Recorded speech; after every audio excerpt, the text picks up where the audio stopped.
Hello everyone, and welcome to Midnight Echoes. This video is meant to help you relax, unwind, or maybe even drift off to sleep. So before you get too cozy, I'd love to know where you're listening from and what time it is in your part of the world. So feel free to share in the comments. Also, don't forget to like and subscribe if you've enjoyed the episodes. Halloween had always been my favorite holiday. A chance to be someone else for a night, to shed the boring skin of everyday life, and play at being the thing that lurked in the dark. This year was shaping up to be the best one yet, because I'd been invited to Alex's horror movie marathon.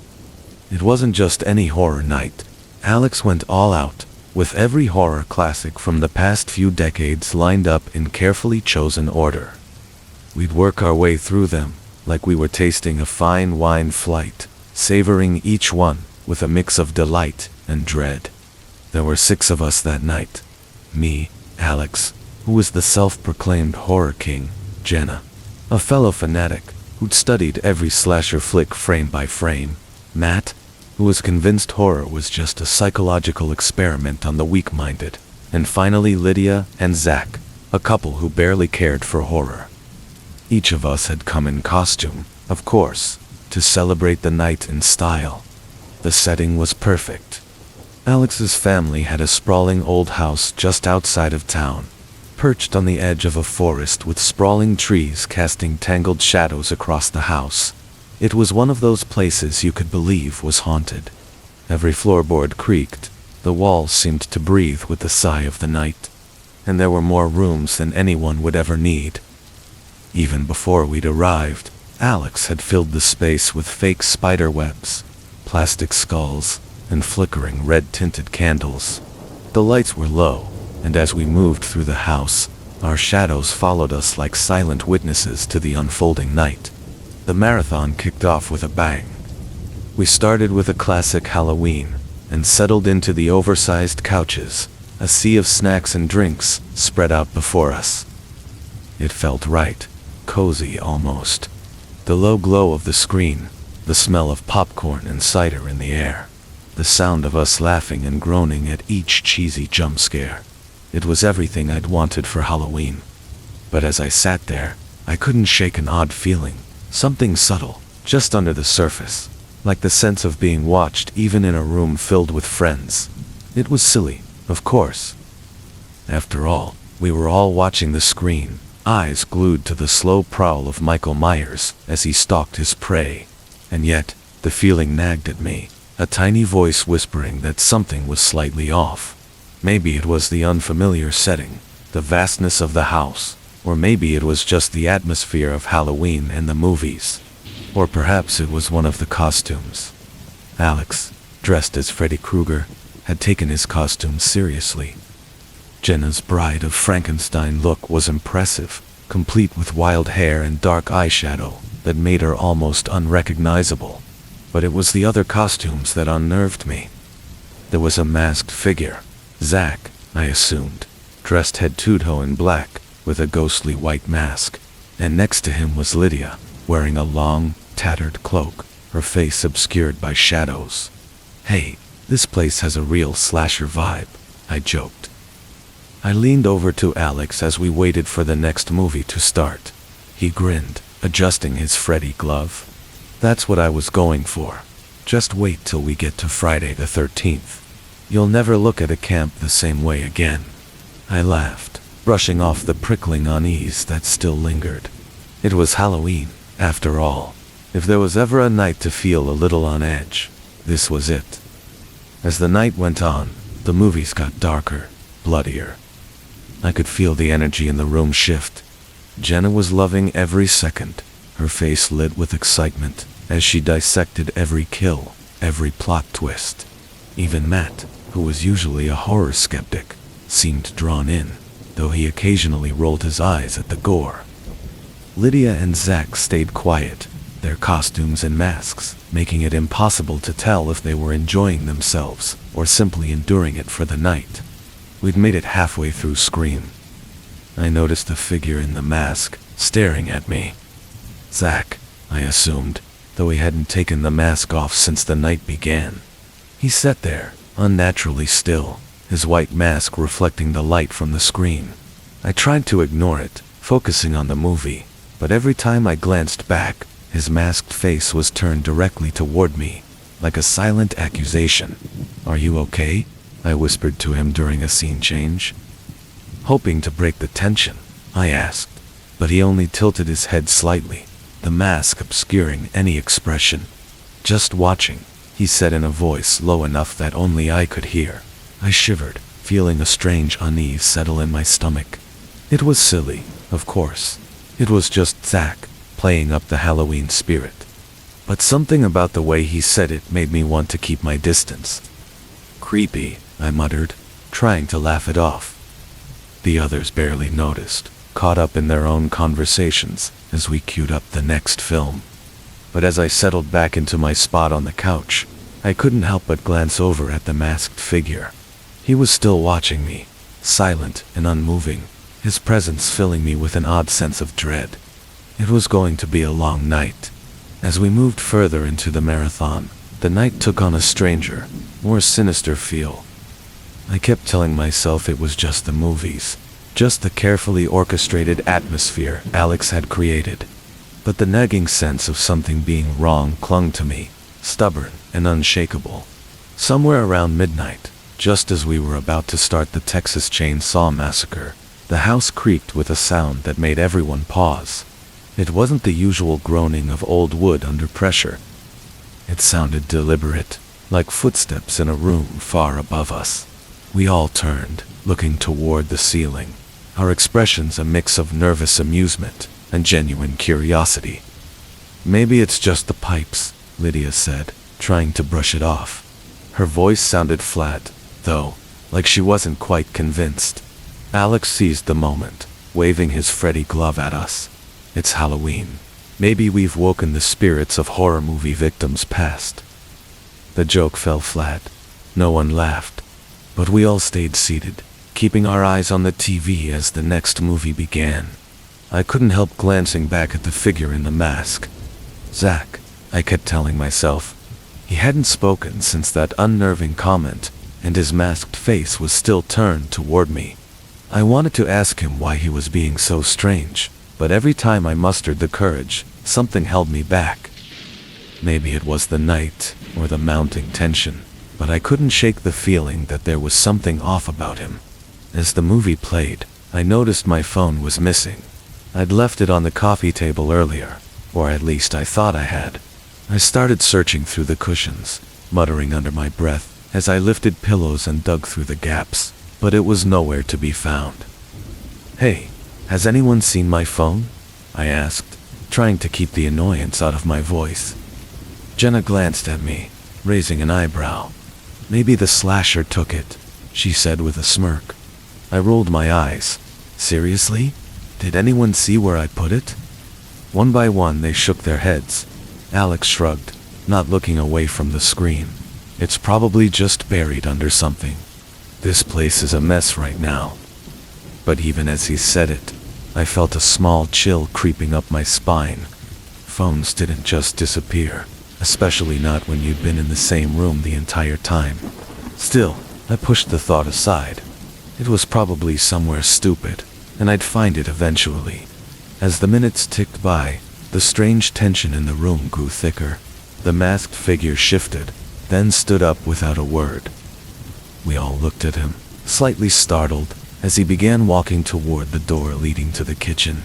"Need a refill?" Alex asked, laughing nervously.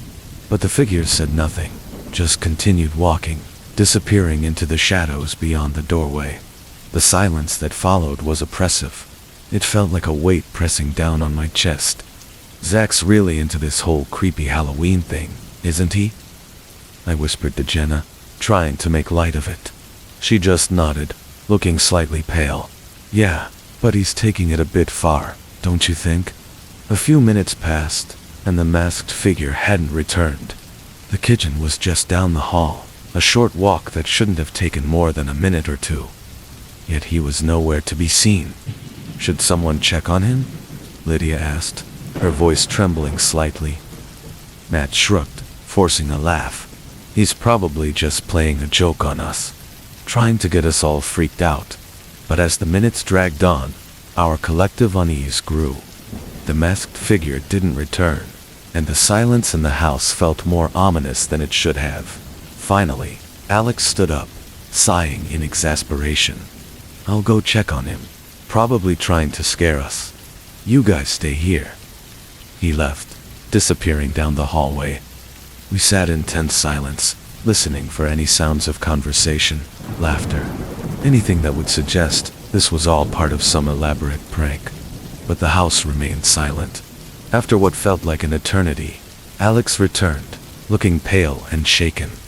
"He's not in there," he said quietly, glancing around at us. "What do you mean?" Jenna asked, her voice rising in pitch. Alex ran a hand through his hair, clearly disturbed. "The kitchen's empty. There's no one in there." My heart thudded painfully against my ribs. Maybe he's hiding, playing some kind of prank. But as I said it, I felt the weight of my own words. Something wasn't right. The figure in the mask, whoever he was, hadn't spoken much, hadn't interacted in the usual way, and now he was just gone. The realization dawned on me slowly, creeping up like a shadow in the corner of my mind. "Wait a minute," I said, my voice barely above a whisper. Are we even sure that was Zach?" Jenna froze, her eyes wide with fear. "What are you talking about?" "Think about it," I replied, my mind racing. "Has Zach said anything since we started watching the movies? Have any of us actually seen him without that mask?" The room fell silent as we exchanged uneasy glances. No one had seen the masked figure's face. He'd arrived with the others, sure, but from the moment he'd walked in, he'd been quiet, almost too quiet. Maybe Zach. "Maybe he's in trouble," Lydia whispered, looking around nervously. "But if that's not Zach," Matt trailed off, the horror of the implication sinking in. Suddenly, every creak, every shift of the shadows felt charged with danger. We were trapped in a house in the middle of nowhere, with someone who might not be who we thought they were. And if they weren't Zach, that meant he was still out there, somewhere. The next moment, the lights flickered, plunging the room into darkness for a brief, suffocating second before coming back on. In that instant, we all jumped. Our eyes darted around the room, as if expecting the masked figure to appear behind us. "We need to get out of here," I said, my voice shaking as I reached for the door. Alex nodded, his face pale. "Yeah, this isn't funny anymore. Let's go." But as we reached the front door, I felt a cold wave of dread wash over me. The door was locked. I yanked on the handle, rattling it, but it wouldn't budge. "Someone had locked us in. Who did this?" Jenna whispered, her voice trembling as she looked around at us. But there was no answer. The figure in the mask had disappeared, leaving us trapped and terrified in a house with no way out. And as I looked at my friends, I realized the horror of our situation. We were alone, with a stranger among us, someone who had been planning this for who knew how long. Somewhere in the house, a floorboard creaked. We turned, staring into the darkened hall, and I felt the cold, creeping fear settle over me. We weren't alone. The real slasher was already here, waiting, watching, and he wasn't done with us yet. Panic washed over us as we realized how truly trapped we were. The masked figure, who we'd thought was Zach, was nowhere to be found. The knowledge that he had access to every door, every room, and every hidden corner made it worse. Each one of us was forced to confront a chilling reality. Someone had infiltrated our group, a stranger masquerading as a friend, blending in until we'd become part of his twisted game. "All right, everyone, we need to stick together," Alex said, his voice breaking through the silence. His face was pale, his Freddy costume looking ridiculous against his wide, frightened eyes. We nodded, exchanging anxious glances. The sound of footsteps echoed through the empty house, slow and measured, as if someone were deliberately letting us know they were there. My pulse hammered in my ears as I scanned the room, clutching at anything that might serve as a weapon. I found a metal candlestick on the coffee table and gripped it tightly, my hands slick with sweat. "Did anyone bring their phone?" Lydia asked, her voice barely above a whisper. We checked our pockets, but our phones were gone. We'd left them scattered around when we got comfortable, thinking nothing of it. Now they were nowhere to be seen. It was as if our lifelines had been plucked away in the brief moments when we weren't looking, leaving us helpless. "Let's just find a way out," I whispered, trying to ignore the sick feeling in my stomach. "If we can get to the kitchen, there's a back door." With cautious, synchronized steps, we moved as one, inching our way toward the darkened hallway that led to the kitchen. Every creak in the floorboards made us flinch, our shadows stretching and dancing as the candles flickered around us. The kitchen was only a short walk down the hall, but each step felt like an eternity, dragging out the tension until I thought I'd scream. As we entered the kitchen, I felt a wave of relief until I saw the back door. It was boarded up from the outside, thick wooden planks nailed across it. My heart sank. "Who did this?" Matt muttered, his eyes darting around as if expecting someone to leap from the shadows. "It had to be him," Jenna said, her voice trembling. "He planned this. He's been watching us from the start." Just then, a low, mocking laugh echoed from the hallway. We whipped around, staring into the darkness, but the figure was just out of sight. He was taunting us, letting us know that he could see us, that we were exactly where he wanted us to be. "Come out and face us," Alex shouted, his voice echoing in the cavernous silence. The laughter stopped, replaced by a chilling silence that felt even worse. A second later, footsteps echoed down the hall, growing louder with each step. The figure's silhouette appeared at the edge of the kitchen, his face still obscured by that chilling, white mask. "Why are you doing this?" Lydia asked, her voice breaking. She stepped back, clutching onto Zach's arm. The figure tilted his head, as if considering her question. "Because Halloween is about facing your fears," he said, his voice cold and unrecognizable. "But we don't even know you," Jenna said, her voice defiant despite the fear in her eyes. "Isn't that the point?"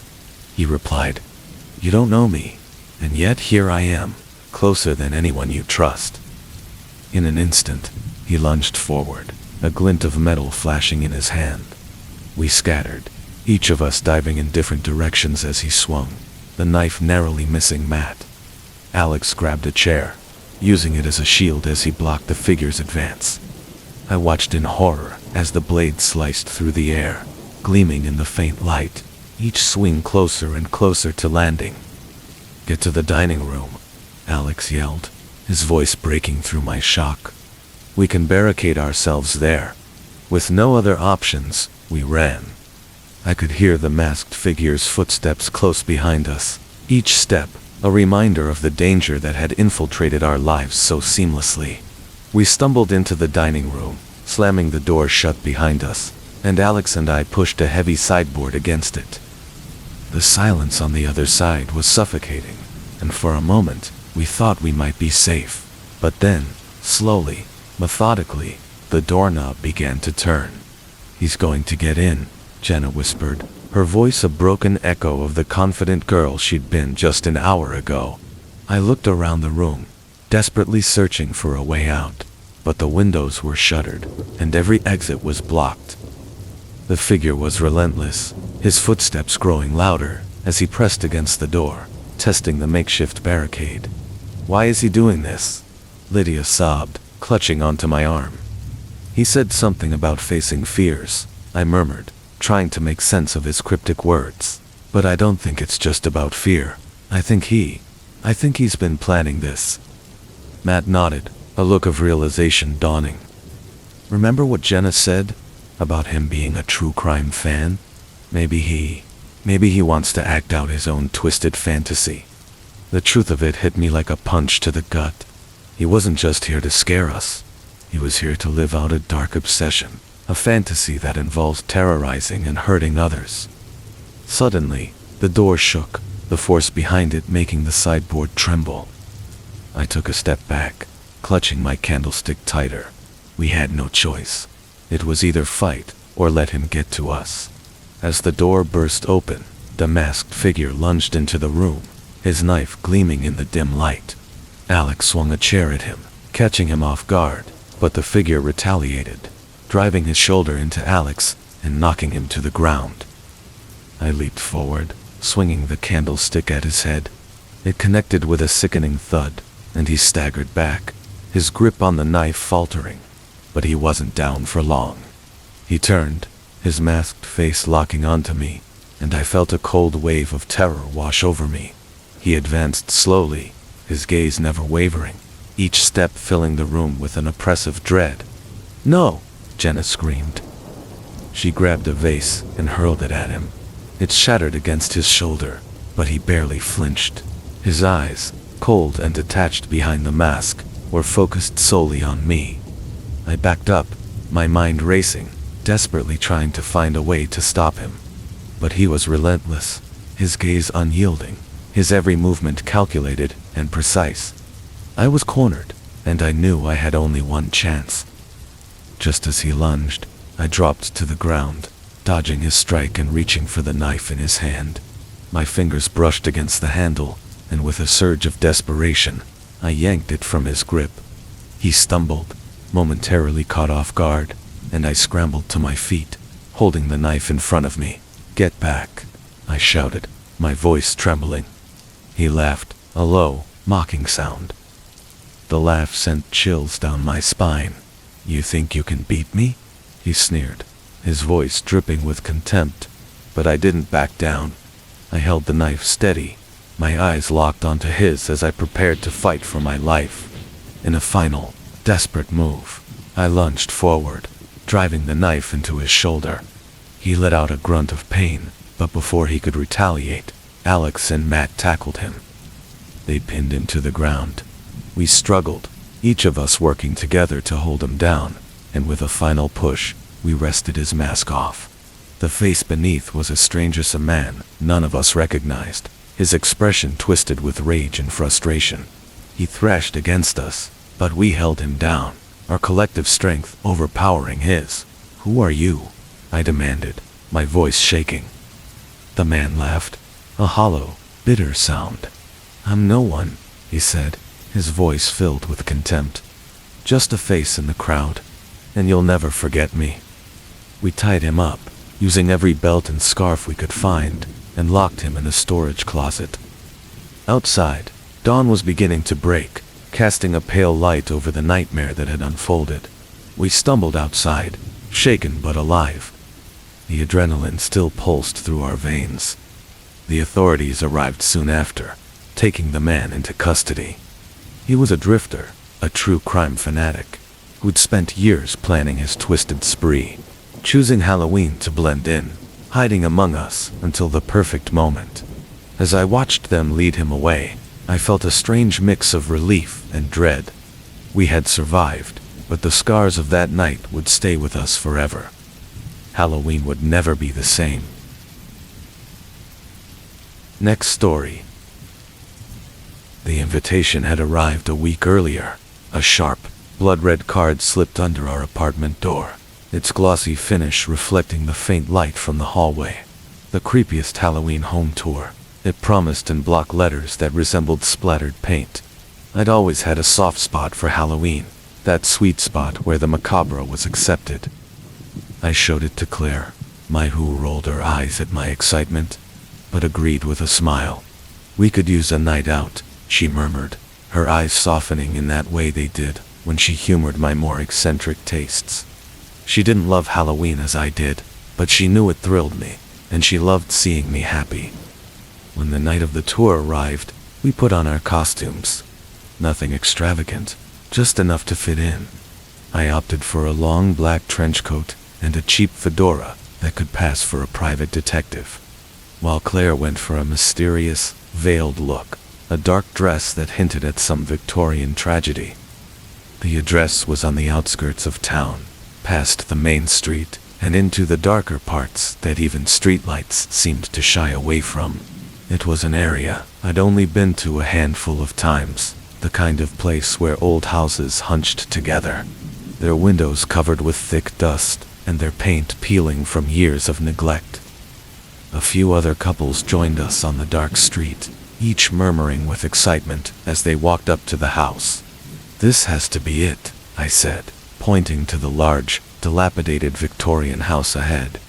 It looked out of place, a hulking shadow among shadows, its ornate trim now chipped and splintered, the faint scent of mildew and rot heavy in the air. The house loomed above us, its broken shutters and cracked windows a testament to decades of decay. But what stood out most was its silence, a heavy, almost suffocating stillness that blanketed the house as though it held its breath, waiting. We were greeted at the door by a tall, gaunt man dressed in a butler's uniform. His face was thin, with sunken eyes that seemed to follow us even when we looked away. "Welcome," he said, his voice a low, chilling monotone. "Please, do step inside. The show is about to begin." He didn't smile, didn't even blink as he spoke, his bony hand gesturing for us to enter. As we stepped inside, a shiver crawled down my spine. The air was thick with the smell of damp wood, mothballs, and something faintly metallic. Flickering candles lined the hallway, casting long, dancing shadows that seemed to reach for us. The other guests filed in behind us, their whispered conversations quickly quieting. A woman in a witch's costume giggled nervously beside her partner, but her laugh died as soon as she met the butler's cold gaze.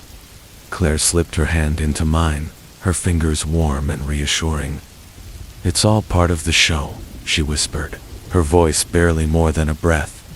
I squeezed her hand, nodding, trying to shake off the feeling of unease. The first room was a parlor, dimly lit with an antique chandelier that seemed ready to collapse at any moment. Chairs and couches, all draped in white sheets, sat arranged in a perfect circle around an old fireplace where a small fire crackled. It felt staged, almost too perfect, as though someone had carefully set each object in place. But as I looked closer, I noticed the stains. Faint, rust-colored spots on the edge of one sheet, a deep scratch on the polished wood floor that looked eerily like claw marks. Our group shuffled in, filling the space with whispered questions and excited murmurs. The butler had disappeared, replaced by a woman in a long, tattered black gown. Her face was pale, her eyes wide and unblinking, her lips twisted into a hollow smile. She spoke in a whisper, her voice barely audible over the crackling fire.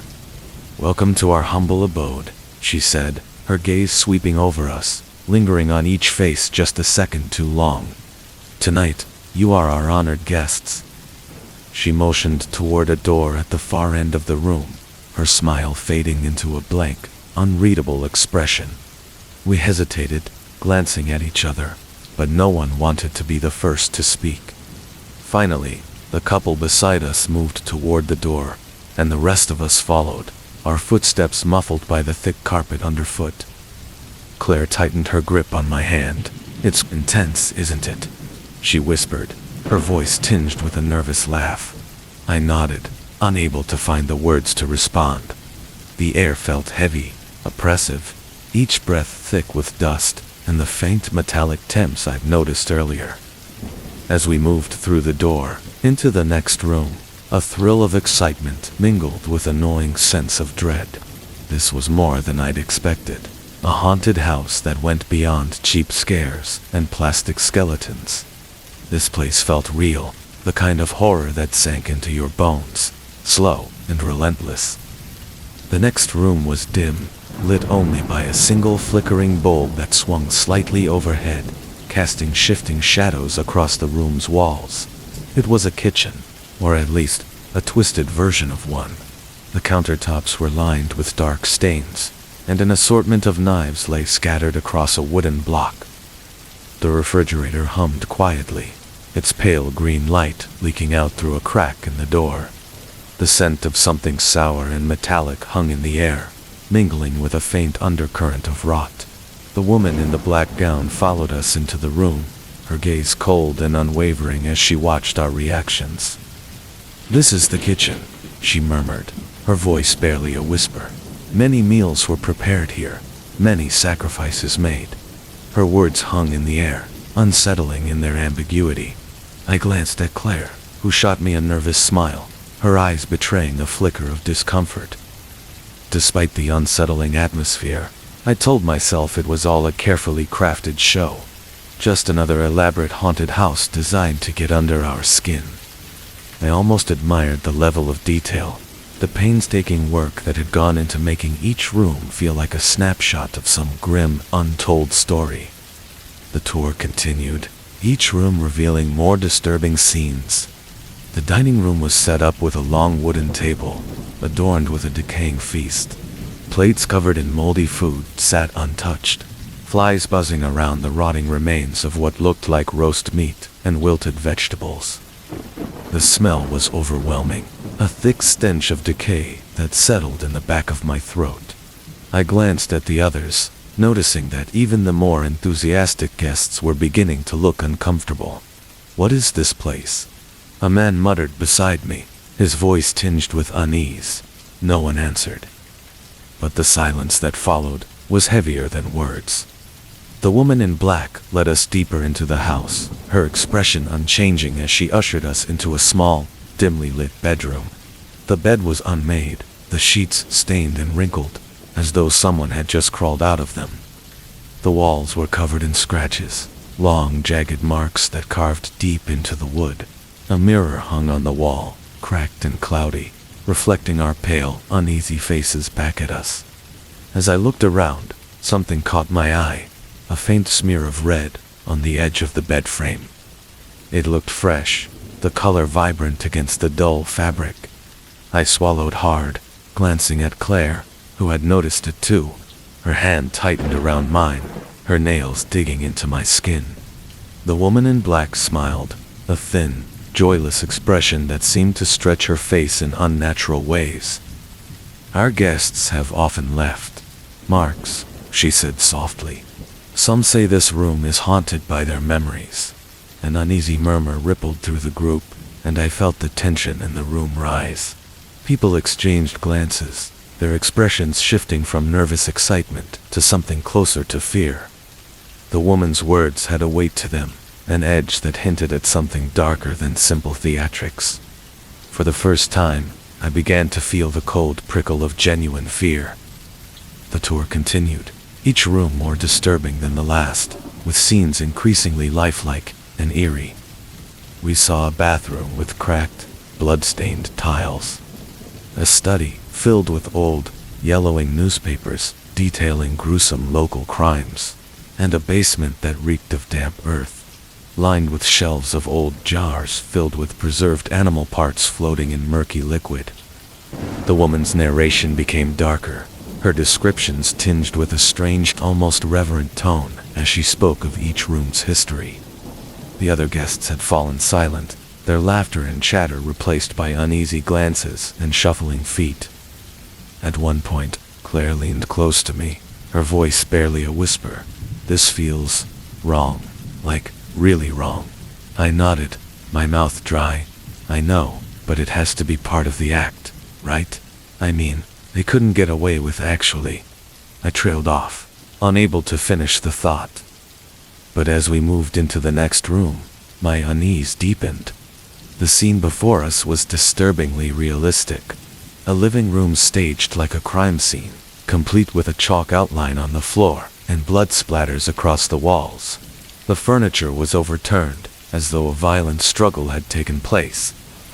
The sight was so graphic, so meticulously detailed, that I had to look away. The woman in black watched us with a strange intensity, her gaze lingering on each of us as though studying our reactions. I felt her eyes on me, cold and unblinking, and a chill ran down my spine. "What? What happened here?"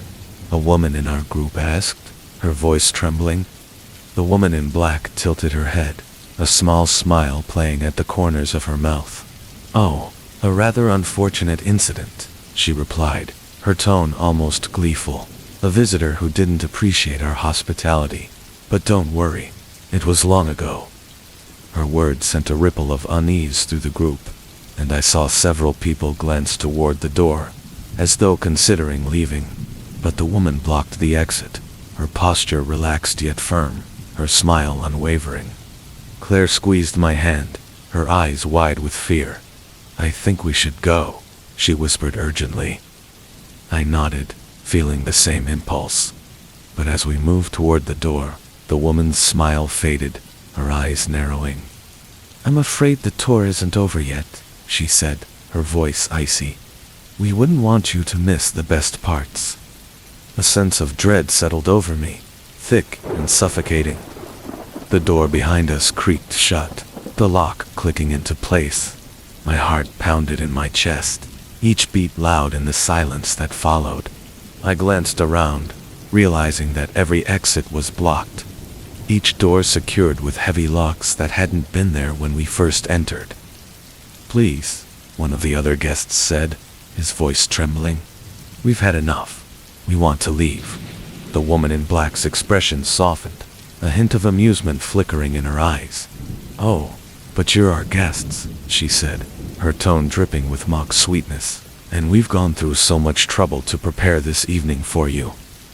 A cold, creeping terror settled over me as I realized that we were trapped, held captive in this twisted house. I glanced at Claire, who looked back at me with wide, terrified eyes, and I knew that whatever was happening here was far more than a Halloween prank. This was real, and we were in serious danger. As the woman led us deeper into the house, the atmosphere grew heavier, the air thick with a sense of impending doom. Each room was a new nightmare, each scene more horrifying than the last. I began to feel dizzy, disoriented, my mind struggling to process the horror around me. It was as though the house itself was alive, feeding off our fear, drawing us deeper into its twisted embrace. Finally, we reached a small, dimly lit room at the back of the house. The walls were lined with photographs, each one depicting a different scene of violence, a different face twisted in terror. I recognized some of the rooms we had passed through, the same blood-stained countertops, the same overturned furniture. But what chilled me to the bone was the realization that some of the faces in the photos were familiar, guests who had stood beside us only minutes earlier. My breath caught in my throat, and I felt a wave of nausea wash over me. These weren't just props, weren't just scenes from a horror show.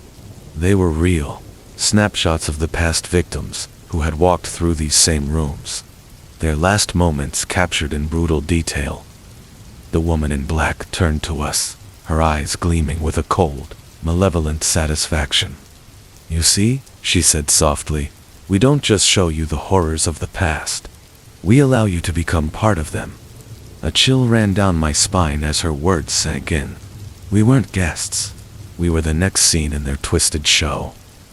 And if we didn't find a way out, we would be the next faces on these walls, forever trapped in this house of horrors. I glanced at Claire, my mind racing. We had to escape, but with each door locked and the hosts watching our every move, I knew it would be a fight for survival, a fight we might not win. In the dimly lit room lined with horrific photographs, reality finally set in. We were prisoners in this twisted house, and the hosts watching us weren't actors. They were predators, reveling in our fear. Claire clutched my arm, her face pale and trembling, as her gaze flickered from the door to the empty windows sealed shut. The woman in black, who seemed to be in charge of this sinister tour, watched us with a mocking smile, her eyes cold and gleaming with a twisted satisfaction. She raised her hand, gesturing for us to follow her out of the room. There was no hint of warmth or pretense left in her gaze, and her movements held an eerie calm. As we filed out of the room, herded like sheep by our darkly clad hostess, the gravity of the situation crushed down on me. My mind raced, but every possible escape plan seemed futile. The front door was locked, every window sealed, and each corridor led deeper into the house, as though the layout itself was designed to disorient and trap us. The next room was even darker, illuminated only by the faint light filtering through a crack in the ceiling. It looked like an old workshop, with heavy tools and rusted machinery strewn across a worn wooden table. Chains dangled from the ceiling, and beneath them was a grim setup, a table with leather straps, as though awaiting a new guest. Claire's grip on my arm tightened. Her face was pale, her eyes wide with terror. I could feel her heart racing, each rapid beat mirroring my own. The other guests looked equally horrified, glancing around as though hoping for an exit to magically appear. But there was none. The woman in black smirked, her voice a low, mocking whisper. This was where the unsavory types found their end, she said, her gaze lingering on each of us with a predatory gleam, though it's been quite some time since we had any volunteers. A heavy silence fell over the room, broken only by the soft creak of the chains.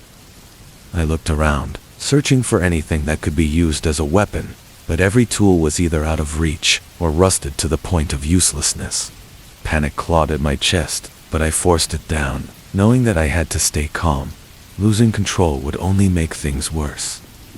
Then I noticed the butler standing in the corner, his face expressionless, his hands clasped behind his back. He seemed to be watching us with a quiet, detached interest, as though we were merely pawns in some twisted game. I locked eyes with him, trying to gauge any hint of compassion, any sign that he might be an unwilling participant. But his expression remained blank, his eyes empty. Suddenly, the door slammed shut behind us, and I heard the unmistakable sound of a lock clicking into place. The woman in black smiled, a slow, chilling smile that twisted her face into something almost inhuman. It seems our guests are eager to continue the tour, she said, her voice dripping with mock sweetness. But don't worry, we'll make sure each of you gets a personal experience. My pulse quickened as I realized what she meant. This wasn't just a haunted house. This was a trap, a place where people were brought to be hunted. I swallowed hard, my mind racing as I tried to think of a way out. But every possible escape route was blocked, every door locked, every window sealed. Claire leaned closer, her voice a barely audible whisper. We need to get out of here, now. I nodded, gripping her hand tightly. But as we edged toward the door, the woman in black's eyes snapped to us, her smile widening. Leaving so soon, she purred, her voice low and menacing. We haven't even gotten to the best part. Before I could react, the butler stepped forward, his movements unnaturally fast. He blocked our path, his face an expressionless mask as he loomed over us, his posture radiating menace. My heart raced, and I felt a surge of adrenaline, the primal urge to fight or flee overpowering my fear. I glanced around, searching for anything I could use as a weapon. My eyes fell on a rusty pipe leaning against the wall, half buried beneath a pile of old tools. I seized it, feeling its weight in my hand, and braced myself, my gaze locked on the butler. Let us go, I said, my voice steady, despite the fear coursing through me. Or I swear, I'll use this. The butler's expression didn't change, but he took a step back, his gaze cold and calculating. The woman in black watched us with an amused smile, as though this were all part of her twisted game. She tilted her head, her eyes gleaming with anticipation. Oh, do go ahead, she murmured, her voice laced with mocking encouragement. We do enjoy a bit of excitement. But just as I prepared to swing, the door behind us burst open, and another figure entered the room. A man dressed in the same dark attire, his face obscured by a mask. He moved with silent precision, his steps eerily graceful as he positioned himself between us and the only exit. Panic surged through me as I realized we were completely surrounded. There was no way out, no escape from the trap they had set. I glanced at Claire, her face pale with fear, and felt a surge of desperation. We couldn't die here. We had to find a way out. I tightened my grip on the pipe, my gaze darting between the butler, the masked man, and the woman in black. They watched us with a calm, detached amusement, as though this were all part of a carefully orchestrated performance. The woman in black stepped closer, her smile widening. You don't understand, do you? She whispered, her voice soft and chilling. This isn't a game. This is tradition. Her words hung in the air, heavy and menacing. I felt a chill run down my spine as the full horror of her meaning sank in. This wasn't just a haunted house. It was a ritual, a dark and twisted ceremony where innocent people were brought to be hunted, their fear and pain fueling some sick, sadistic pleasure. I looked at Claire, my heart pounding with fear and determination. We couldn't let them win. We had to fight, no matter the odds. With a burst of adrenaline, I lunged forward, swinging the pipe at the butler. He moved with surprising speed, dodging the blow with a cold, calculated precision. I swung again, my movements wild and desperate, but he deflected each strike with ease, his expression unchanging. Is that the best you can do? The woman in black taunted, her voice dripping with disdain. I expected more from our guests. Her mocking words only fueled my anger, and I swung again, this time aiming for the masked man. But he was just as fast, sidestepping my attack with an almost inhuman grace. They were toying with us, dragging out our fear, savoring every moment of our desperation. But I refused to give up. I fought with everything I had, each swing more desperate than the last. Claire joined in, grabbing a nearby tool and striking at the masked man with all her strength. For a moment, it seemed as though we might have a chance. We fought side by side, our movements fueled by a primal survival instinct, a refusal to let them take us without a fight. But then, with a single, swift motion, the butler disarmed me, twisting the pipe out of my grip and sending me stumbling backward. I hit the ground hard, the breath knocked out of me as I struggled to regain my balance. Claire cried out, and I looked up just in time to see the masked man grab her, pinning her arms behind her back. I surged to my feet, ready to fight, but the butler held me back, his grip like iron as he forced me to watch. The woman in black stepped forward, her eyes gleaming with a cold, sadistic pleasure. You've given us quite the show, she murmured, her voice soft and chilling. But all good things must come to an end. I struggled against the butler's grip, my heart pounding with terror as I realized there was no escape. We were at their mercy, trapped in this house of horrors, with no way out. But then, as all hope seemed lost, I noticed something. A small key dangling from the butler's belt, glinting in the dim light. My mind raced, calculating the odds. It was a long shot, but it was our only chance. With a surge of adrenaline, I twisted free of the butler's grip, reaching for the key and yanking it off his belt. I didn't hesitate, didn't stop to think. I grabbed Claire's hand and ran, fumbling with the key as I unlocked the door and threw it open. We stumbled into the hallway, our footsteps echoing in the silence as we ran. The sound of our pursuers' footsteps was close behind. The house was a maze, each corridor leading to another dead end, each door locked and bolted. But we kept running, our hearts pounding with terror as we searched for a way out. Finally, we found a window, the glass cracked and smeared with grime. I smashed it with the pipe, clearing away the shards as I helped Claire climb through. We hit the ground hard, the cold night air sharp against our skin as we sprinted away from the house, the sound of our pursuers fading behind us. We didn't stop until we were far from the house, our bodies aching. Our breaths came in ragged gasps. I glanced back, half expecting to see them following us, but the house loomed silent and still in the distance, its dark windows watching us like empty eyes. Claire clung to me, her body trembling as we stood in the darkness, the horror of the night still fresh in our minds. We had escaped, but the memory of that house, of the twisted faces of our captors, would haunt us forever. Next story. Halloween had always been my favorite night of the year. I loved how the ordinary world took on an eerie charm. Shadows casting longer than usual, whispers in the wind seeming almost alive. But this Halloween, I had a plan, a costume inspired by my favorite movie, the darkly iconic figure of the detective.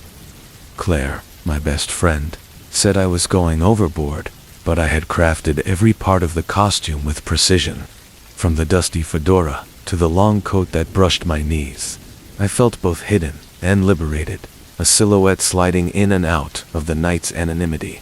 That was the thrill of Halloween, wasn't it? The magic of being someone else. The party was in a neighborhood I didn't frequent, an old mansion converted into an event space. Ivy climbed over its weathered bricks, windows glinted with faint candlelight, and a faint bass beat carried on the wind. It was the perfect setting for the night's festivities, and Claire and I arrived just as the evening fog began to set in. A small group of people was huddled by the entrance, costumed as ghosts, witches, and vampires, their laughter muffled by their masks and the thickening mist.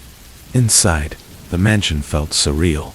Each room was filled with costumed guests, and Claire and I found ourselves surrounded by a sea of color and fabric, our voices swallowed by the chatter and music. We spotted a few familiar faces, exchanged nods and quick conversations. It was warm, loud, and stifling, but in a thrilling, exciting way.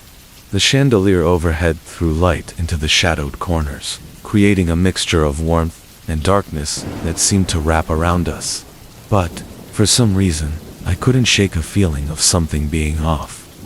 As much as I tried to enjoy the lively atmosphere, I found myself glancing over my shoulder, as if someone were watching me. Every time I did, though, all I saw were strangers laughing, drinking, absorbed in their own costumes and roles. I blamed it on the energy of the night. After all, Halloween had always played with the mind, right? As Claire chatted animatedly with someone from work, I excused myself to the drinks table, intending to distract myself with a soda or maybe a drink strong enough to dispel my unease. I was pouring a drink when I felt the prickle of eyes on my back again. I turned, my eyes scanning the crowded room, but no one seemed to be looking my way. Then, from the corner of my eye, I saw a figure standing by the doorway, dressed exactly as I was.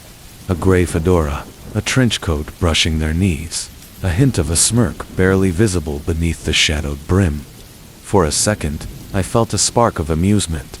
They'd stolen my costume idea, but as I watched, the figure simply stood there, still, unmoving. Their gaze trained on me. My smile faded, replaced by a gnawing sense of unease. Claire appeared beside me, laughing, and nudged my arm. "Great costume, right?" she said, noticing my expression and mistaking it for something lighter. I laughed weakly, trying to play along, but that feeling persisted, a chill trickling down my spine. I glanced back at the doorway, but the figure was gone. I breathed a sigh of relief, feeling silly. Clearly, it was some prankster playing along with the night's theme. I forced myself to focus on the party, trying to laugh at Claire's stories, but every now and then, I'd feel that sensation, like eyes boring into me from across the room. Each time I looked, there was no one there. The evening passed in a haze of half-heard conversations and flashes of laughter. But as we moved from room to room, mingling with different groups of guests, I'd catch glimpses of that figure, always watching, always silent. In one room, I'd see them standing in the shadows.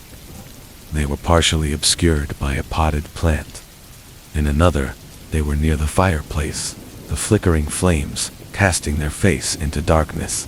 And each time I locked eyes with them, they'd tilt their head, mimicking my posture, that same unsettling smirk on their face. By the time the clock struck midnight, the party was winding down. Most of the guests had begun to trickle out. Claire was tipsy, leaning heavily on my shoulder, and I decided it was time to call it a night. But as I led her toward the front door, I felt that familiar gaze once more. I turned, my breath catching, and saw the figure standing at the end of the hallway. Their face hidden in shadow, but unmistakably wearing my costume. A rush of anger replaced my fear. This prank, whatever it was, had gone on long enough.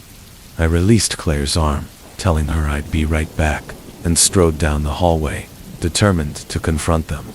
But as I approached, the figure slipped into the shadows. They disappeared around the corner. I hurried after them, feeling my pulse race, each step echoing louder in the empty hallway. But when I turned the corner, the hallway was empty, silent, except for the distant sound of the party. I felt a mixture of frustration and relief, chiding myself for letting a stranger's prank get under my skin. By the time I returned to the entrance, Claire was waiting, looking at me with sleepy confusion. "Did you find them?" she asked, yawning. "No, they slipped away," I muttered, feeling foolish. "Let's just get out of here." As we stepped out into the chilly night air, I shook off the lingering tension. It had been an eerie night, but I was ready to leave it behind. We walked in silence toward the car, the cold air clearing my mind, until I felt it. A presence, footsteps in rhythm with ours. I glanced over my shoulder and saw the figure again, standing across the street, illuminated by the streetlight's pale glow. They were facing me, head tilted, an eerie reflection of my stance, as if they were waiting for me to acknowledge them. I gripped Claire's arm tighter, whispering, "Let's go." She looked at me in confusion, still dazed, but I urged her into the car, my hands shaking as I fumbled with the keys. I forced myself to drive calmly, but each time I looked in the rearview mirror, I expected to see that figure following us. We pulled up outside my apartment, and as we climbed the stairs, I kept glancing over my shoulder, irrationally convinced that they'd followed us. It was only when we were inside, the door securely locked behind us, that I allowed myself to relax. I told myself it was over, that it had just been a harmless prank. But as I lay in bed that night, I couldn't shake the feeling that I wasn't alone. The shadows seemed thicker than usual, pressing in around me. Every creak of the floorboards sent my heart racing. I lay awake, my mind replaying each encounter, each unsettling glance. But by the time the first light of dawn seeped through the curtains, I'd convinced myself it was nothing more than the night playing tricks on me. Or so I thought. The next day was bright and clear, a jarring contrast to the unsettling haze of the Halloween party. I almost laughed at myself for getting so spooked over a stranger in a costume. I went about my day, burying myself in work and errands, shrugging off the lingering unease. By the time evening rolled around, I'd almost forgotten about the entire incident, chalking it up to a weird Halloween quirk. Claire even texted, joking about how we'd been haunted by my twin, and we both had a good laugh about it. But that night, as I headed home from work, the feeling of being watched returned. It crept over me like a cold shadow. I walked faster, brushing it off as an overactive imagination, only to hear footsteps echoing behind me. When I glanced back, there was no one in sight, just empty sidewalks under the dim streetlights. At home, I settled in with a book and tried to relax, telling myself it was all in my head. But the paranoia persisted. Every time I looked out the window, I half expected to see the figure in the gray coat and fedora standing in the shadows, watching. My nerves were shot, and I found myself checking the locks, pressing my ear to the door, listening for the slightest sound. I told myself I was being ridiculous, letting a Halloween prank spiral into something more. But the next night, things escalated. I was coming back from dinner with Claire when I spotted the figure again, standing on the opposite side of the street, perfectly still, facing my building. They were dressed exactly as I had been at the party, down to the smallest detail. A doppelganger in every sense. I froze, my heart pounding, but Claire didn't seem to notice. She laughed, oblivious to the tension knotting in my stomach. Once inside, I locked the door behind us, pulling Claire close. "Did you see them?" I whispered, my voice barely more than a breath. "See who?" she asked, her brow furrowing. I opened my mouth to explain, but the words died on my lips. I didn't want her to think I was losing it. With a forced smile, I brushed it off, trying to convince myself I was overreacting. But as I lay in bed that night, The figure's face, an eerie reflection of my own, haunted my thoughts, a sinister silhouette that wouldn't leave me alone. The following day, it became impossible to ignore. Everywhere I went, I felt the doppelganger's presence. I'd catch fleeting glimpses of them in the crowd, blending in with the busy cityscape. On the subway, across the street, outside my workplace, they were always there, watching me with that same unsettling smirk. I started avoiding mirrors, afraid that I'd see their face staring back instead of my own. My anxiety began to show, and Claire noticed. "You're not yourself lately," she said one evening, her voice filled with concern. "Are you okay?" I forced a laugh, brushing it off as stress, but I could see the worry in her eyes. I wanted to confide in her, to tell her about the figure that had invaded my life. But a part of me feared she wouldn't believe me. After all, it sounded absurd. How could someone be mimicking my every move, down to the last detail, without anyone else noticing? The days turned into a blur, each one more unsettling than the last. My sleep was plagued by nightmares, flashes of the doppelganger looming over me. I started avoiding public places, taking detours on my way home, but no matter where I went, they found me. It was as if they knew my every move, anticipating my thoughts and actions before I did. One night, exhausted and fed up, I decided to confront them. I left my apartment late, the streets empty and silent. I walked with purpose, scanning every shadow, every corner, daring them to reveal themselves. I half expected them to be waiting for me, standing beneath the streetlights like some horror movie villain, but the streets were deserted. I began to doubt myself, wondering if this was all in my head. Maybe I'd let a harmless Halloween prank spiral into paranoia.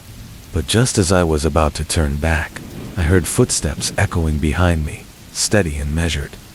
I stopped, holding my breath, my pulse racing as the footsteps drew closer. I turned, my breath catching in my throat. There they were, standing a few paces away, their face obscured by the shadow of the fedora. My heart pounded as they tilted their head, mimicking my posture, that familiar, unsettling smirk stretching across their lips. It was like looking into a distorted mirror, a twisted reflection of myself. "Who are you?" I demanded, my voice trembling. They didn't respond. Instead, they raised their hand, mirroring my gesture, their movements perfectly synchronized with mine. A wave of terror washed over me as I realized this wasn't a prank. This person, whoever they were, had been watching me, studying me, learning my every move. I took a step back, and they did the same, their eyes never leaving mine. My mind raced, struggling to make sense of it. Why were they doing this? What did they want? But the only answer I received was silence, broken only by the faint rustling of leaves in the night breeze. I turned and ran, my footsteps echoing in the empty street, their relentless pursuit close behind. I didn't dare look back, my only thought to escape, to put as much distance between us as possible. I reached my apartment building, fumbling with the keys, my hand shaking as I struggled to unlock the door. Once inside, I locked the door, bolting it and pressing my back against it, my breath coming in ragged gasps. I half expected to hear footsteps outside, but there was only silence. I slid down to the floor, my mind reeling. The figure was real as the fear clawing at my chest. Claire called the next morning, her voice filled with concern. I told her I was fine, trying to sound casual, but the truth was, I felt like I was losing my mind. Everywhere I went, I saw them, lurking just out of sight, their gaze fixed on me with an intensity that sent chills down my spine. It was as if they were waiting for something, biding their time, savoring my fear. I spent the next few days in a state of heightened paranoia, jumping at every sound, every shadow. I kept the curtains drawn, avoiding windows, afraid that I'd see them standing outside, watching me with that same unnerving smirk. I barely ate, barely slept, haunted by the doppelganger's presence. One evening, as I was locking up, I noticed a note slipped under my door.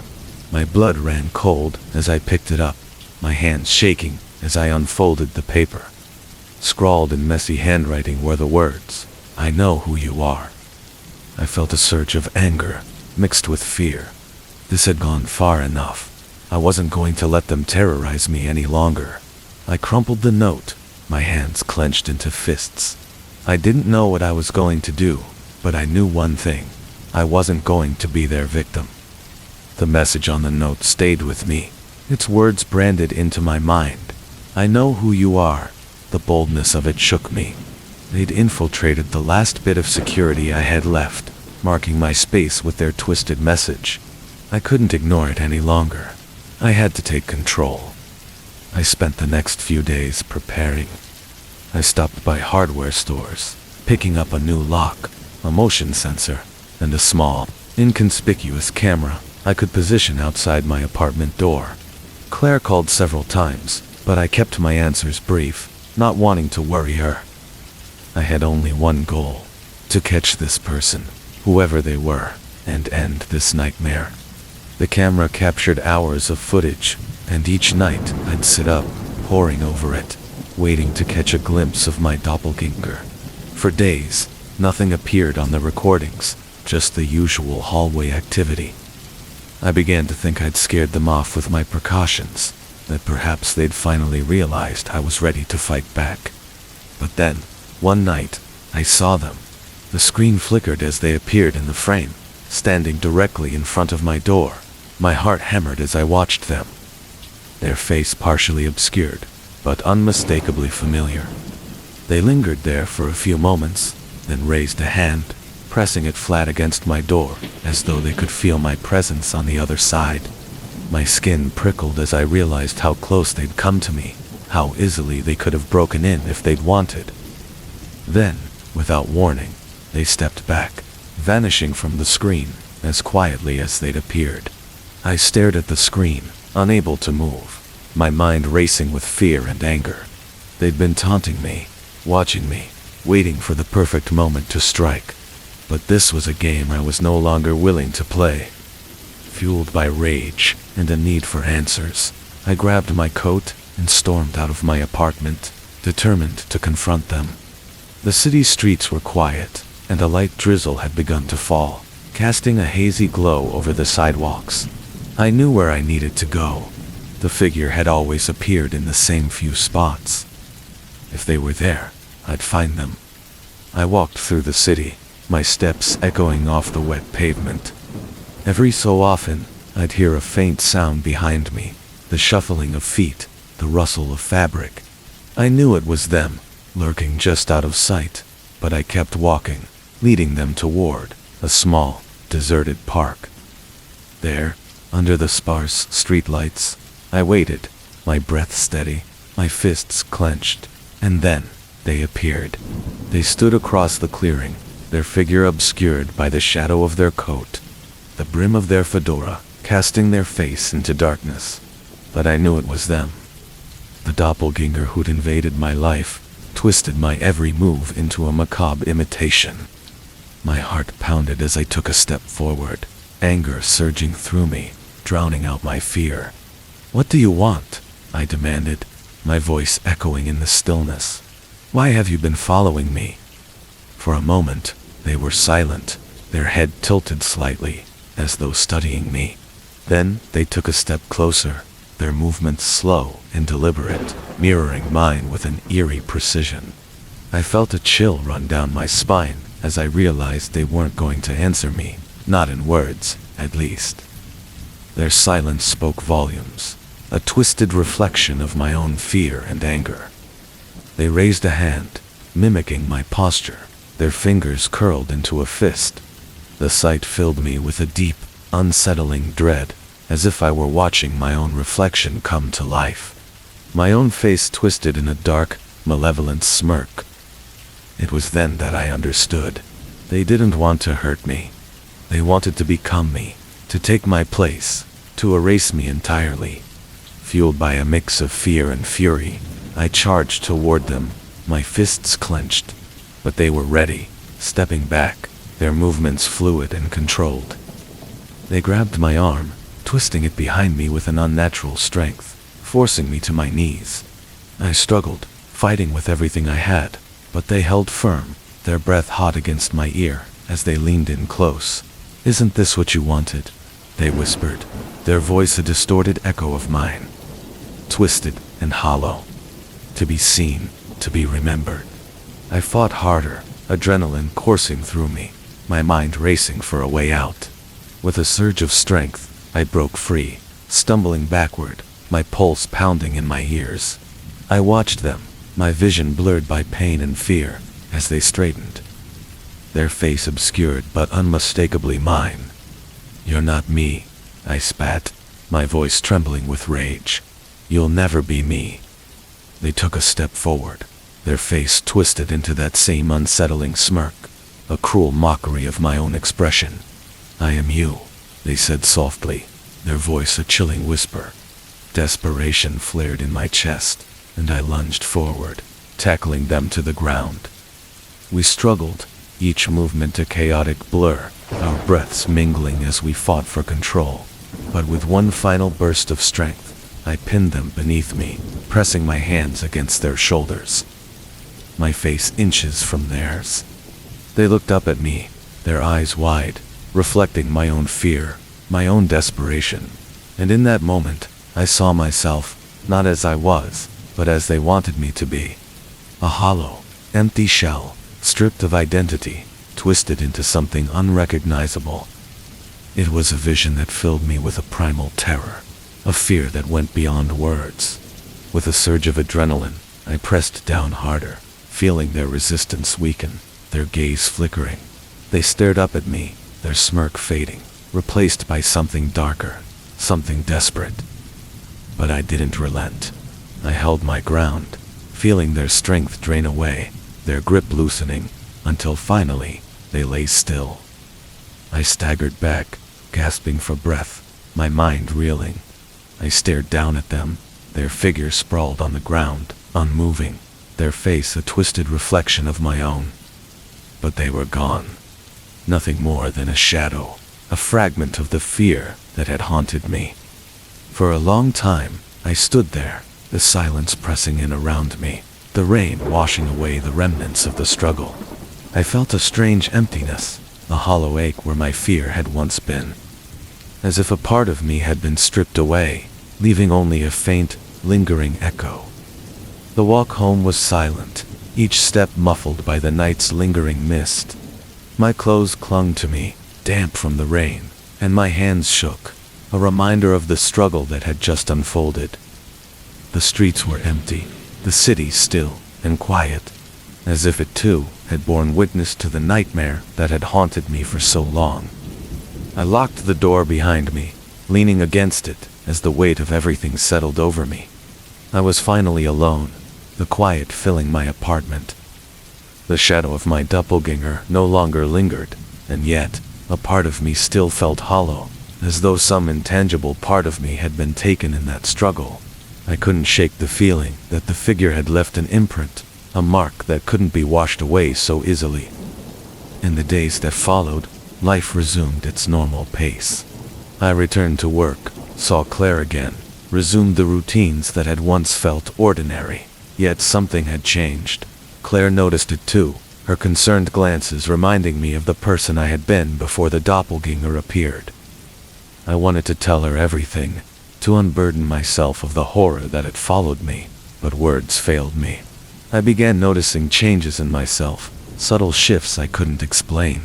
I'd catch glimpses of my reflection, and for a fleeting moment, I'd see that smirk, that same dark gleam in my eyes. It was faint, barely there, but it sent chills down my spine.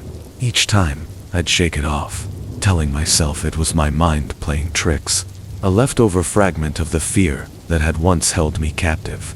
But the thoughts persisted, creeping into my mind like shadows. I found myself mimicking their gestures, mirroring their posture, a strange echo that I couldn't seem to control. It was as though a part of them had slipped inside me, rooting itself in my consciousness, a reminder of what I'd left behind. And in quiet moments, when the world was still, I'd hear a whisper, soft and hollow, like a voice buried deep within my mind. "I am you," it would say, a chilling echo that sent shivers through me. I'd shake it off, forcing myself to focus on the present, on the life I'd fought so hard to reclaim. But no matter how much time passed, I knew one thing for certain. The doppelganger had left their mark, a shadow that would remain with me, a reminder of the darkness that had come so close to consuming me. And as I looked into the mirror, I wondered if, one day, I would see them staring back. A twisted reflection, waiting to take my place once again.